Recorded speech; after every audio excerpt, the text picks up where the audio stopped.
people will very often try to respond to you on the level on which you address them. So if you say, aren't you wonderful? Aren't you splendid? My goodness, you're beautiful. Oh, you're so bright. People will try, even if they're not, they really will try to lift themselves up to that. On the other hand, if you say, you're a doll, you really are so low, you'll never be anybody. In fact, you're nobody now and you never have been. Sooner or later, that person will respond on the level on which he or she is addressed. He will say, figuratively or literally, let me show you where dog is. Let me show you where low really is. I will show you that. Years ago, I did a movie called Poetic Justice. And there was a young man the first day who cursed so I couldn't believe it. I walked around behind him and tried to ignore him. But the second day, he and another young man, black man, ran to each other and they were about to fight and hundreds of extras started to run away. But one black man walked up to the two young men and I walked up and I took one by his shoulder. I said, let me speak to you. He said, if this is what you do, we do. I said, let me speak to you, honey. Yeah, well, I'll tell you something. I said, no, let me talk to you, please. And he finally calmed down. And I said, do you know how much you're needed? Do you know what you mean to us? Do you know that hundreds of years of struggle have been for you? You? Please, baby, take a minute. Don't lose your life on a Zoom. I put my arm around him. He started to weep. The tears came down. That was Tupac Shakur.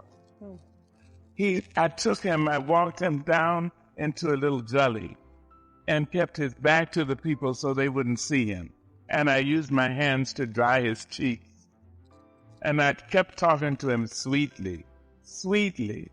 For the next week while I was on that film, whenever I walked by, he would be saying, so I told him. I said, good morning, Miss Angela. Dears, try to introduce courtesy into your speech to each other. You have no idea what it will do for your brother or sister to whom you speak, and you surely have no idea what it will do for you. It will lift you up. I've tried a lot of things. Yeah. I've failed at some things and succeeded at Yeah, but what I love about you is that you have attacked it all with great passion. I mean, I can look at all the books here that you have written. I can look at all the things you've done, from journalist to poet to writer to actor to producer, all of those kinds of things, which suggest this uncommon confidence in yourself and willingness to risk failure. Yes, but maybe it's more dangerous to risk success. Well, a lot of people don't really want success. I've never understood that. This is true. You mean because they don't want it, and the best evidence of that is that they fail. And the best evidence of that is they don't try things. That's right. Right. That's right. But to succeed means that, you're in front of God and lots of responsible people, and you have to either eat your words or stand by them. I think that I have agreed a long time ago, Charlie Rose. This may be my greatest blessing. I agreed a long time ago that I would die. Now, if I can admit that no matter what happens, I will do this thing. Yeah. This is the biggest bugaboo of them all. I will do that. Well, then why couldn't I attempt something lesser? So I will try. I won't say severely raped. All rape is severe.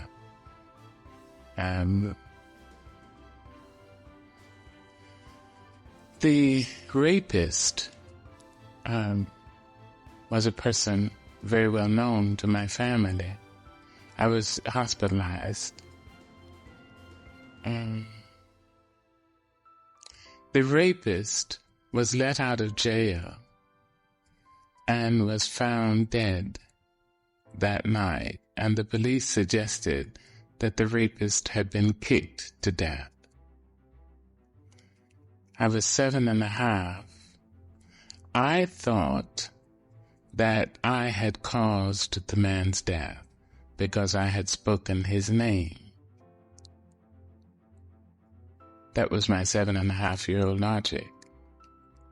So I stopped talking for 5 years.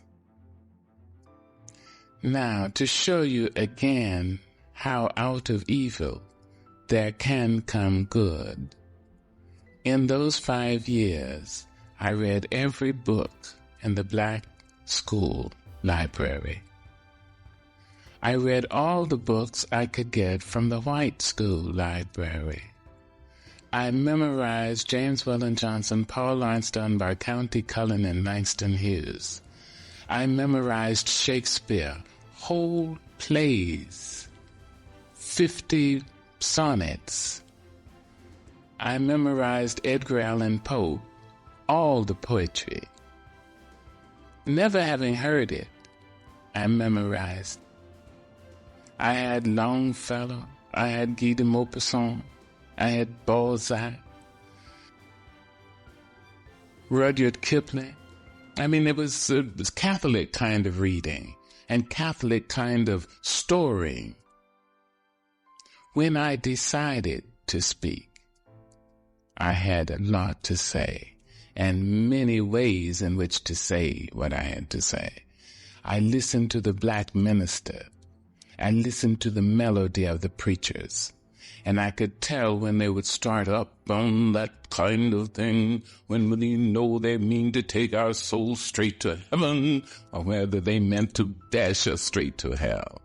I understood it. So out of this evil, which was a dire kind of evil, because rape on the body of a young person, more often than not, introduces cynicism. And there's nothing quite so tragic as a young cynic, because it means the person has gone from knowing nothing to believing nothing. In my case, I was saved in that muteness. You see, in the surda, I was saved, and I was able to draw from human thought, human disappointments and triumphs, enough to triumph myself.